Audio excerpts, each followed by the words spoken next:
اعوذ باللہ من الشیطان الرجیم بسم اللہ الرحمن الرحیم قال یا آدم انبئهم باسمائهم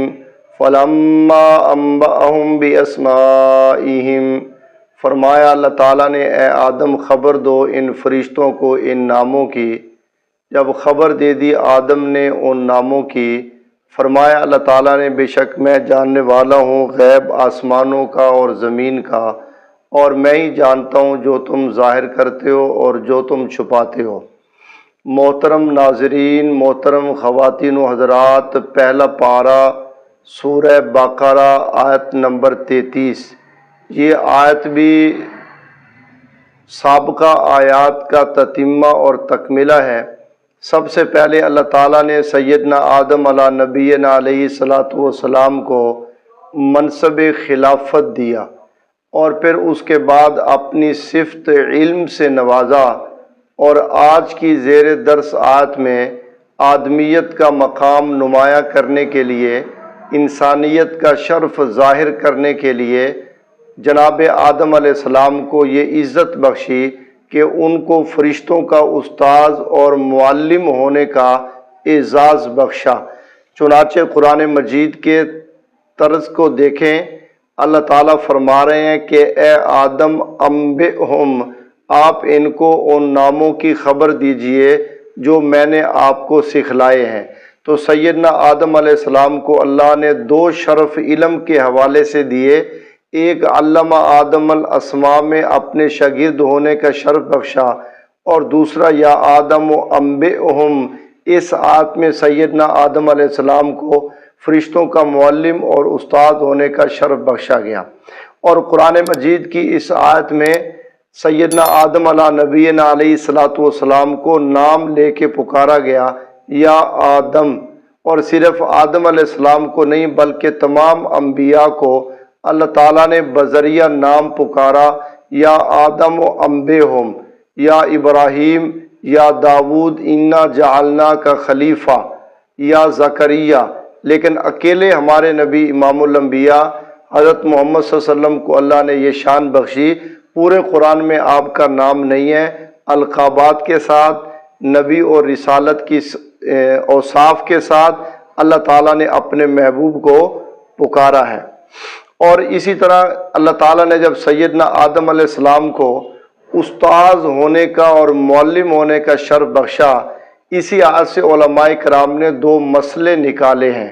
سب سے پہلا مسئلہ یہ نکالا اور یہ بات سمجھی گئی کہ علم کی جو شان ہے وہ عبادت سے افضل ہے۔ فرشتوں کے پاس عبادت خوب ہے کہ اللہ تعالیٰ نے غیر اختیاری طور پر ہمارے سانس کی طرح ان میں ذکر و تسبیح، تحمید و تحلیل، تقدیس، رکوع، سجدہ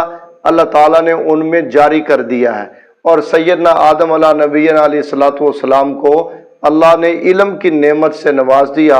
اور استاد وہ ٹھہرا جس کے پاس علم ہے۔ یہ اس بات کی دلیل ہے کہ قرآن کی یہ آیت بتا رہی ہے کہ علم کی جو شان ہے، علم کا جو مرتبہ ہے، وہ عبادت سے افضل ہے۔ اور آپ پوچھیں گے کہ اس کی کیا وجہ ہے؟ اس لیے کہ عبادت اگرچہ اللہ تعالیٰ کی جاتی ہے، لیکن اللہ تعالیٰ کی صفت نہیں ہے۔ عبادت ہم کرتے ہیں، اللہ معبود ہے، لیکن علم ایسی چیز ہے جو براہ راست اللہ تعالیٰ کی ذات کی صفت ہے، اور یہی صفت اللہ تعالیٰ نے اپنے بندوں کے اندر جناب آدم علیہ السلام کے ذریعے سے منتقل فرمائی۔ تو اس لیے آپ کو فرشتوں کا استاذ بھی اور فرشتوں کا معلم بھی کہا جاتا ہے۔ اور دوسرے نمبر پر جیسے نبی پاک صلی اللہ علیہ وسلم کی شان ہے کہ اللہ تعالیٰ نے آپ کو معلم انسانیت بنا کر بھیجا، اور آپ نے خود فرمایا کہ انما بعثت معلما، میں کتاب و سنت کا معلم ہوں، اور اس کے ساتھ ساتھ میں معلم اخلاق ہوں۔ انما بعثت لاتمم مکارم الاخلاق کی، اللہ تعالیٰ نے جس طرح مجھے معلم کتاب بنا کے بھیجا، ویسے اللہ نے معلم اخلاق بنا کر بھی بھیجا ہے۔ اور پھر اس کے ساتھ دوسرا مسئلہ یہ مستنبط کیا گیا کہ انسان کی جو شان ہے وہ فرشتوں سے زیادہ ہے، اس لیے اشرف المخلوقات اور افضل المخلوقات ہونے کے جو القاب ہیں وہ تاریخ انسانیت کے اندر جو ہے وہ اللہ تعالیٰ نے انسانوں کو عطا کیے ہیں، تو انسانوں کو اشرف افضل ہونے کا جو مرتبہ ہے وہ قرآن مجید کی اس آیت سے سمجھا گیا کہ جب اللہ تعالیٰ نے جناب آدم کو بحیثیت معلم فرشتہ اور ملائکہ ٹھہرا دیا، تو پھر اس کا مطلب یہ ہے کہ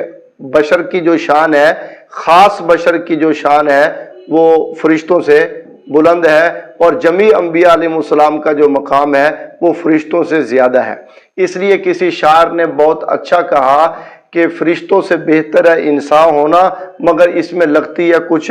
محنت زیادہ۔ اور قرآن مجید کی اس آیت میں تربیت کے بھی دو پہلو ہیں۔ تربیت کا ایک پہلو یہ ہے کہ فرشتوں کو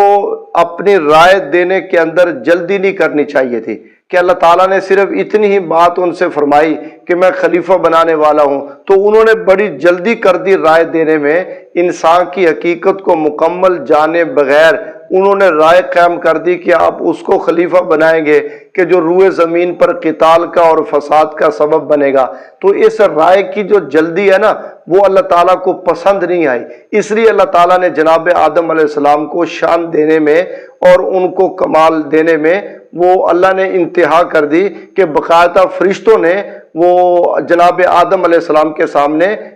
اپنی عاجزی کا اظہار کیا کہ ہمیں کسی چیز کا پتہ نہیں ہے مگر اتنا ہی جتنا اللہ تعالیٰ نے ہم کو سکھلایا ہے۔ تو یہ تربیت کا ایک پہلو یہ ہے کہ جب تک کسی چیز کی پوری حقیقت سے آگاہ نہ ہو تو اس پر رائے قبل از وقت جو ہے وہ قائم نہیں کرنی چاہیے۔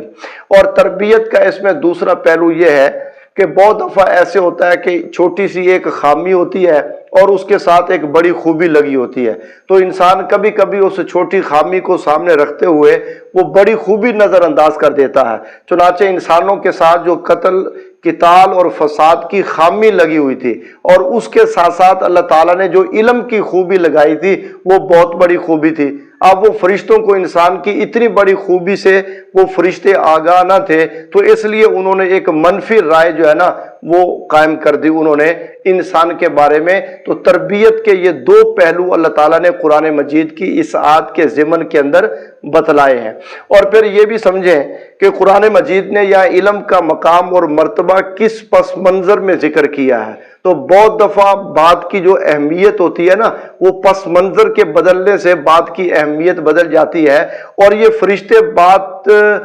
وہ کیوں کہہ بیٹھے انسان کے بارے میں، وہ پیچھے میں عرض کرایا کہ انہوں نے انسان کے بارے میں جان لیا تھا، ایک اس کے اختیارات کے بارے میں اور دوسرا اس کی خواہشات کے بارے میں۔ اور فرشتوں نے یہ سوچا کہ ایک خواہش والا انسان، با اختیار انسان جب روئے زمین پہ جائے گا تو اس سے غلطیوں کا صادر ہونا، لڑائی کا صادر ہونا یہ کوئی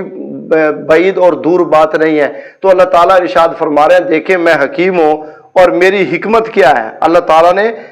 پیچھے آیت کا جو آخری اپنی وصف ذکر کیا نا حکیم، اب اگلی آیت اسی حکمت کے پس منظر میں آئی ہے۔ وہ کیا ہے کہ مجھے پتہ ہے میں نے انسان کو اختیار کی نعمت سے نوازا ہے، مجھے پتہ ہے کہ میں نے انسان کو خواہشات بھی عطا کی ہیں، لیکن پھر انہی دو چیزوں کو کنٹرول کرنے والی جو چیز ہے نا تیسری، وہ علم ہے، وہ بھی میں نے انسان کو عطا کیا۔ اگر یہ دو خامی ہیں، ایک اختیار والی اور اگر جو ہے نا وہ دوسری خامی جو ہے نا خواہش والی، تو اس کے ساتھ ایک بڑی خوبی علم والی بھی ہے، اس کو کنٹرول کرنے والی۔ اس لیے کہتے ہیں کہ جس نے اپنے علم کے ذریعے اپنی یہ دو چیزیں، ایک اختیار والی قوت اور ایک اس کے ساتھ خواہش کی قوت کنٹرول کر لی، پھر اللہ تعالیٰ نے یہی وہ انسان ہے کہ جس کو قرآن مجید میں اللہ نے خیر البریہ ہونے کا لقب دیا ہے کہ خیر، یہ اگر اچھا ہے تو پھر سب سے اچھا ہے۔ تو وہ سب سے اچھا ہونا اس کا اسی علم کی بنیاد پر ہے، جو اس کا علم خواہش کو بھی کنٹرول کرتا ہے اور اس کے اختیار کو بھی کنٹرول کرتا ہے۔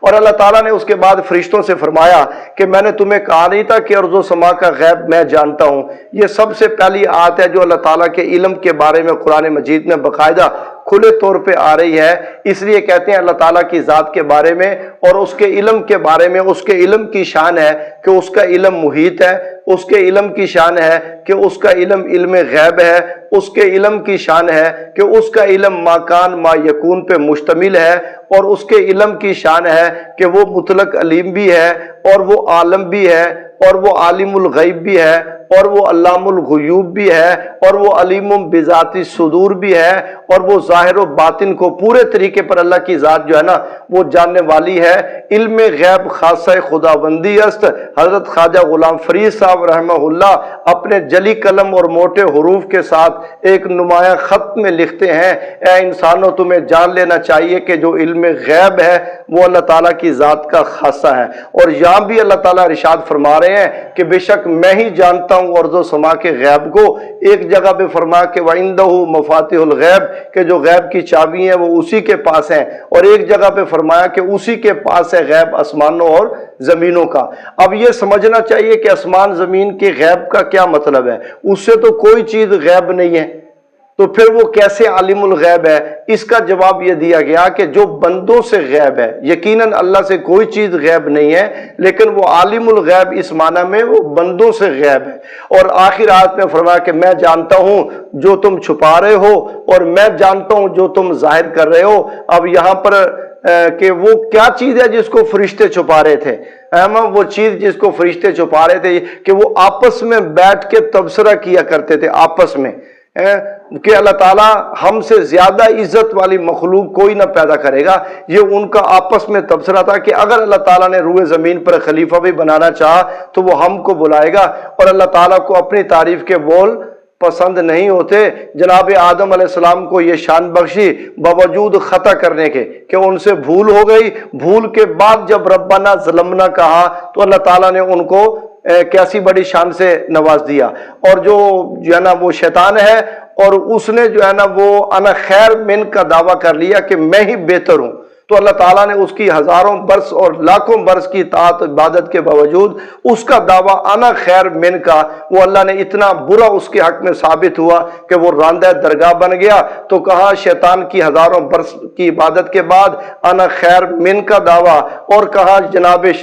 شان آدمیت کے بھول ہونے کے بعد ربنا ظلمنا ربنا ظلمنا ربنا ظلمنا، یہ شان آدمیت ہے۔ اس لیے علماء کرام نے جناب آدم علیہ السلام کی خلافت کی ایک وجہ جہاں علم لکھی ہے وہاں جناب آدم علیہ السلام کی نابت بھی لکھی۔ تو اب فرشتوں کا آپس میں یہ تبصرہ کرنا کہ اللہ تعالیٰ ہم سے بہتر کوئی مخلوق پیدا نہ کرے گا، یہ اللہ کو پسند نہیں آیا۔ اسی کو قرآن مجید نے یہ کہا کہ میں جو جانتا ہوں وہ تم نہیں جانتے، جو تم چھپا رہے ہو میں اسے بھی جانتا ہوں، اور جو تم ظاہر کر رہے ہو میں اسے بھی جانتا ہوں۔ اللہ تعالیٰ ہم سب کو دین سیکھنے کی، قرآن سمجھنے کی، عمل کی توفیق بخشے۔ میں اپنے ناظرین سے آخر میں یہ گزارش کروں گا کہ اس تاثر کو غلط بنا دیں کہ جب مذہب اور قرآن حدیث کی بات ہوتی ہے تو لوگ موبائل پہ وقت نہیں دیتے، ویڈیو کو اوپر کر دیتے ہیں۔ جب فضولیات، واہیات اور ٹک ٹاکر کی باتیں ہوتی ہیں تو پھر مسلمان کے پاس بہت وقت ہوتا ہے۔ میں دیکھنا چاہتا ہوں کہ قرآن سے مسلمانوں کی کتنی دلچسپی ہے۔ اس پوری ویڈیو سنا کریں اور دلچسپی کے ساتھ قرآن مجید کو وقت دیں۔ انشاءاللہ قرآن آپ کی رہنمائی کرے گا، اور قرآن سے رہنمائی لیتے رہو گے تو قائدانہ صلاحیتیں پیدا ہو جائیں گی، اور امت کے اندر بحیثیت قائد و رہنما بن کے زندگی گزارو گے۔ اللہ تعالی ہم سب کو عمل کی توفیق بخشے۔